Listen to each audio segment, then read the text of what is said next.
Hey out there to anyone watching. This is our fish room journal entry for mid-month for January. Everything's going pretty good in the fish room so far this year. I need to do water changes today. I'm not looking forward to that. So as far as the 240, we moved our albino red Oscar out of here and we moved him into the big 560. I think he's really enjoying that. We put a couple Shabumpkin, I'm not sure if I'm saying that right, goldfish in here, 2 of them, and 2 Blackmores and a couple Comets. There's only 1 Comet left and 1 Blackmore left. I expected that, honestly. They're so unhealthy the way they breed those and sell them as feeders. But yeah, we thought it would be pretty cool to do like a goldfish tank with this 240.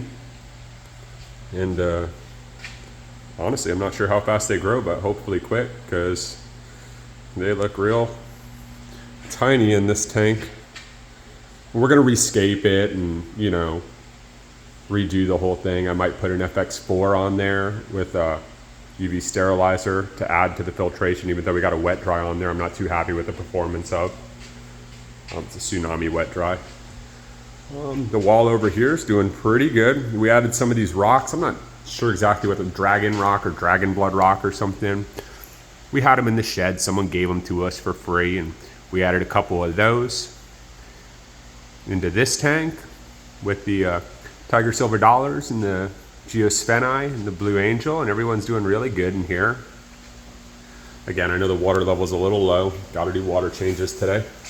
Salt water's doing crazy good. I know the glass looks terrible right now, because I got to scrub it. You have to scrub this thing a lot. I literally just scrubbed a circle out so I could see the pulsing xenia. It's really spreading, so you can see how big it is. Let me get my hand up there. I started with a little itty bitty plug like that. It's kind of blowing around because the water level's a little low. I got to top that off. Green Star Polyp's still in there. It's spreading a little, but man, is it taking a long time to spread. I just think this pulsing xenia is going to take the whole tank over, and I'm totally cool with that. Got to get rid of this pencil roach. Look at him pushing the heater. All he does is cause trouble. I know I said probably on our last journal entry we were going to get rid of him. Haven't yet. Might bring him to our local fish store today. There's a saltwater guy down the road that's pretty cool. He'll take him. The planted angelfish tank is doing good.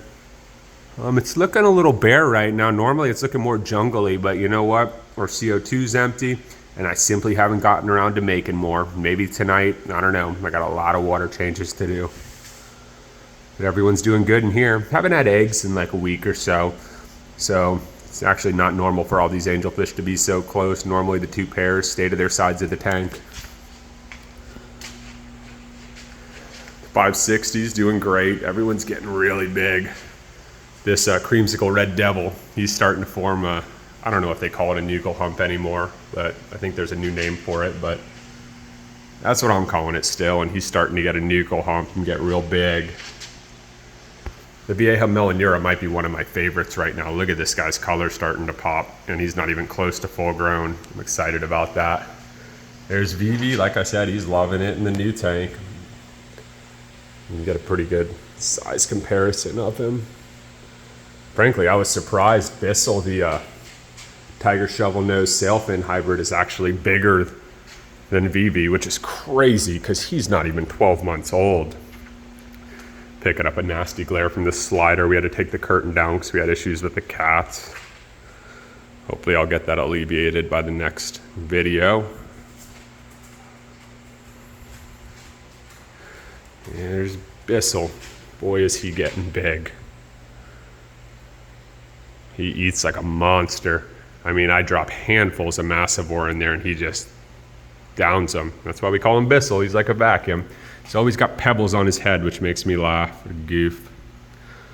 And then lastly, obviously we got all the Christmas stuff out of the floor. The litter box is there just because, like I said, we're having issues with one of the cats.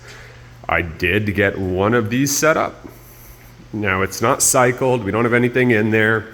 Probably gonna prime the water tonight. Might get some guppies to cycle it that way. I know some people don't like that. It is what it is. It's, you know, different opinions. Watch out, Boots. Don't even know what we're gonna put in that one yet, but we got the wood under it. We got the back painted black. Get out of the way, come on, man. So I think it looks real sleek. And the other ones obviously aren't where they're gonna sit permanently, but yeah, excited that we finally got one set up. I think I'm gonna have to hook up more power there. I got 2 on that side, that's 24 plugs. I don't know if that's gonna be enough. We're gonna run one big air pump for all the tanks. Probably the same one I run for the 560. This thing's a monster and it's designed to run like a ton of devices. I don't think I've actually ever gone under here with the first journal. Move, Boots, get out of the way, man. That guy right there. Honestly, if anyone's interested, I could tell you what it is in the comments. I don't remember what it's called, but it's super quiet and the thing's a beast. If anyone ever wanted to see, this is what we're running under the 560.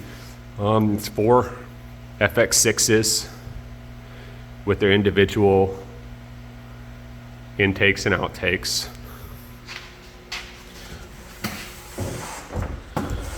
Yeah, that's about it. We got one of the 75s set up. Everyone's growing real nice. I'm really excited to get fishing that 75 towards the ground because I think the cats are really gonna love it because they've never really had a tank at their height that they can look at.